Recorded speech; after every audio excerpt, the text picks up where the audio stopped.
Almost every site out there has this hidden link that you can only access if you use your keyboard. It's right here on YouTube. Reddit actually has a really fun one. Here's the CSS tricks version. It's pretty much everywhere. But why? And does your site have one? Because it should. Hello my front-end friends and welcome back to the channel. I'm so glad that you've come to join me once again, and if you're new here, my name is Kevin, and here at my channel I help you learn how to make the web and how to make it look good with weekly tips, tricks, and tutorials that usually dive into the wonderful world of CSS. But today we're taking a bit of a detour away from CSS, and we're going to be talking about accessibility with the skip to main content or the skip navigation link. I'm really going to be focusing on how we can add one to our site, but as we go through and we do that, I'll also explain why we'd want to have one in the first place as well. And so let's go and dive right into the code. So here we are in VS Code, and this is my own site, and right now I actually do have one on my page, but for this demo I've removed it and we're going to be adding a new one in that maybe it will look a little better than my current one. And so the first thing we want is you want to make sure that this link, generally speaking, is one of the very first things that people get to. It does not necessarily have to be the first link, but you want to make sure it comes before your primary navigation. And as I said, we're going to sort of explore why do we want this as we build it in. And so I'm going to do just a link here with an href, and I'm going to give this to main content. And it's looking for the ID of main content because that's going to allow us to skip from there down to over here. And with that, you can see on my main, I already have an ID of main content. So, you just want to make sure that that area and this link here are connected. And we'll do skip navigation right there. And so there's the link. And if I click it, it will slide down. Now I did use smooth scrolling to be able to do that. If you don't know how to implement smooth scrolling, it's literally one line of CSS that you can put on your HTML selector. And if you'd like to know more about that, I'll link to a video down in the description below on how to use it.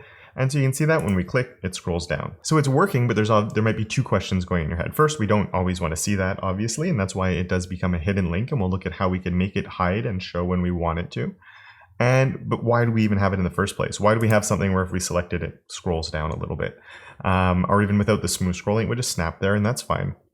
But you do have to realize that people navigate websites in different ways. Not everyone is clicking links and scrolling with a mouse wheel. Some people will be navigating via a keyboard for different accessibility reasons. It could be mobility reasons. They have issues with their hands or something like that that makes keyboard navigation much easier. And it could also be for screen readers that are going through a site. So people who have visual disabilities will be navigating through a site. They can't see all of these different things. So these different parts can get read out to them. So now if I go to my site and we were to load into my page, and when I push tab, and the first thing that's going to get selected is actually that skip to navigation. Once I have that selected, I can push return on my keyboard and it's going to go and skip the navigation. Because I'm sure you could imagine if you're always keyboard navigating through sites, and then you get on the site and you have to tab, and then get to the actual main content, that could probably be a little bit frustrating that every single time you have to do that, especially if there's long navigations that have drop downs and other stuff.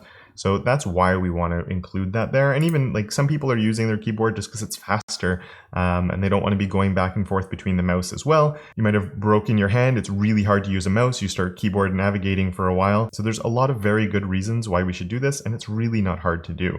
So this is the first step, the really easy one. And so we want to style this. So the first thing I'm going to do is give this a class just so I can easily style it. And we'll just do skip nav link so it's nice and clear what it's doing. And makes it easy for someone to come across. So skip nav link, just like that. And what do we want to do? And we want this to be visible, but only if somebody selects it and they're selecting it via keyboard. So that means when it gains focus. So let's do the first thing. We're going to give this a position of absolute, which is going to help because it pulls it out of the flow of the document. So that means it's not like pushing things down. Now you don't necessarily have to do this. There's different ways of styling it. Sometimes you do want it to push the content to make it really stand out, but we'll go with a position of absolute for this version of it. And then I'm going to do a transform of translate Y, which is up and down. And let's do negative, I'll do like 120%. Because I want it to move up, but even a little bit extra, and then it vanishes upwards. And just to show you, if I did 120% that way, it's actually moved it down. So by doing negative 120%, it's pushing it up. And you may be wondering why I'm using a transform rather than using the top property to pull it up. But I want to do an animation on this, and animations on transforms are much more performant than doing animations on top, bottom, left, and right. And so that's why I'm doing it that way. And then we can come here and do a skip nav link. And the only time we have to worry about it is when it gains focus. So we can say focus like that. And then we can just say that the transform is it translate y to 0. We land on the site, we push tab, and look, it's appeared. But that's not very exciting. So we can do a little bit more with that. And what I want it to do is actually slide out, but I want it to stand out a little bit more too. So I think what I might do for now is just do a background. And I think that's going to make it stand out a bit more. So let's just see. There we go. And with that, I think a little bit of padding would do some good. So we'll do padding 0.5 rem, 1.5 rem, and then a border radius on there just to make it look a little bit nicer, 0.25 rem maybe. Of course, I have this hidden right now. If you're styling something, it's probably easier to style it. And interesting, actually, I think it would look better with only the bottom two being rounded now that I'm seeing it. So border radius would actually be a 0.25. So that will do 0 on the top left, 0 on the top right, and then this on the bottom ones. So we hit save, sticks to the top, but rounds out on the bottom. And let's also, are we going to leave it there or should...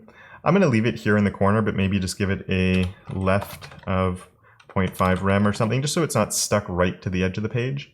And something like that I think is perfectly fine. So now we can turn this back on and add one more thing, which will be my transition of transform. We'll say like 325 milliseconds, and we'll do an ease in.